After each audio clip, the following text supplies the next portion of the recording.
Assalamualaikum warahmatullahi wabarakatuh. Halo Sobat Medsi, perkenalkan nama saya Wiwit Agung Cahyo Nugroho, mahasiswa Magister Teknik Sistem, genap 2023-2024.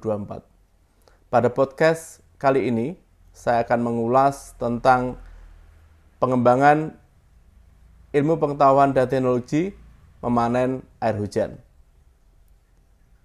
Pidato ini dilakukan pada saat pengukuhan Guru Besar Profesor Dr. Ing. Insinyur Agus Mariono, IPM ASEAN Eng.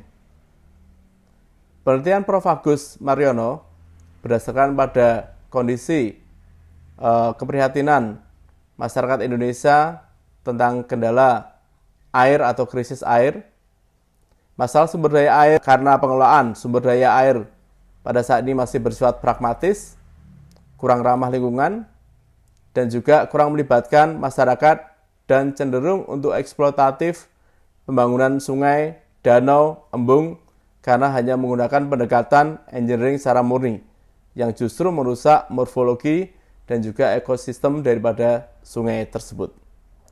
Pengelolaan air hujan, pembangunan drainase dilakukan dengan konsep membuang air hujan secepat-cepatnya ke sungai sehingga menyebabkan banjir di hilir dan juga kekeringan di hulu.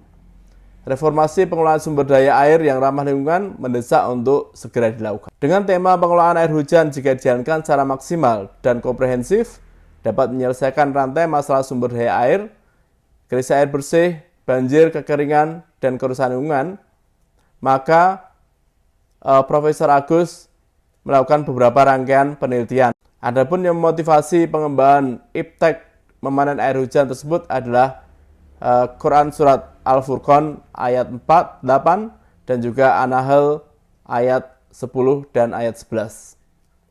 Rangkaian proses pengembangan iptek memanen air hujan meliputi 1. Riset perubahan iklim. Seperti kita ketahui, Indonesia sangat serius terdampak dari perubahan iklim, yaitu perubahan pola hujan, kekeringan yang panjang, sehingga akan menyebabkan krisis air yang sangat serius. Perubahan iklim meso dan mikro di tingkat perkotaan yang sudah terjadi, musim kemarau memanjang, musim penghujan memendek, dan jumlah hujan lebat yang makin bertambah. Riset volume air hujan ketika musim kemarau, kekeringan, dan ketika musim hujan banjir, rata-rata potensi curah hujan berkisar 2.000 sampai 4.000 mm per tahun, sehingga bisa dikatakan ini melimpah, potensi air hujan kita melimpah. Kemudian riset kualitas air hujan.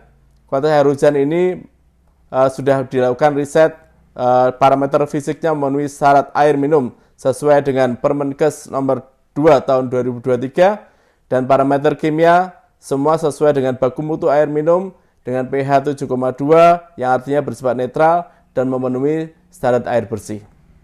Pengembangan teknologi pemanen air hujan gamma rain filter dipilih karena diprediksi mempunyai daya ungkit yang tinggi untuk keberhasilan sosialisasi dan mendapatkan penghargaan layak paten 2016 dan penghargaan paten terbaik 2020 dari Universitas Gadjah Mada. Roadmap pengembangan teknologi sudah lebih dari 10 tahun dengan produk serapan yang mencapai 2.000 dari alat gamma rain filter sudah tersebar di seluruh Indonesia.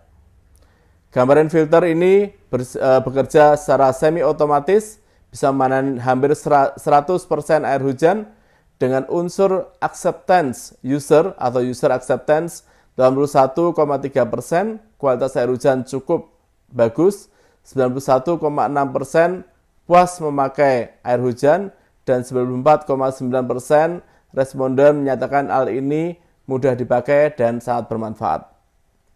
Kemudian Prof. Agus juga bersama timnya melakukan pengembangan dari ilmu pengetahuan teknologi gamma rain filter tersebut menjadi teknologi turunan.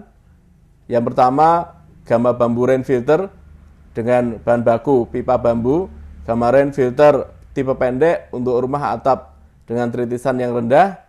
Kemudian GRF first flush drain untuk alat penguras otomatis, gamma injector untuk alat injeksi air hujan ke sumur, kemudian gamma rain filter UV untuk tambahan tabung UV membunuh bakteri, kemudian water atau vokasi water, air hujan kemasan dengan pH yang normal, kemudian gamarin inspektan, gamarin alkali, JRF packaging, desain kemasan untuk packaging pengiriman barang gamarin filter. Prof. Agus bersama tim juga membangun konsep implementasi memanen air hujan melalui koran, buku, konten edukasi, kemudian membangun gerakan memanen air hujan atau GMHI adalah salah satu networking yang dibangun oleh Prof. Agus bersama tim, kerjasama Kagama Kaltim, kemudian melakukan kongres memanen air hujan secara reguler, dan berikutnya adalah membangun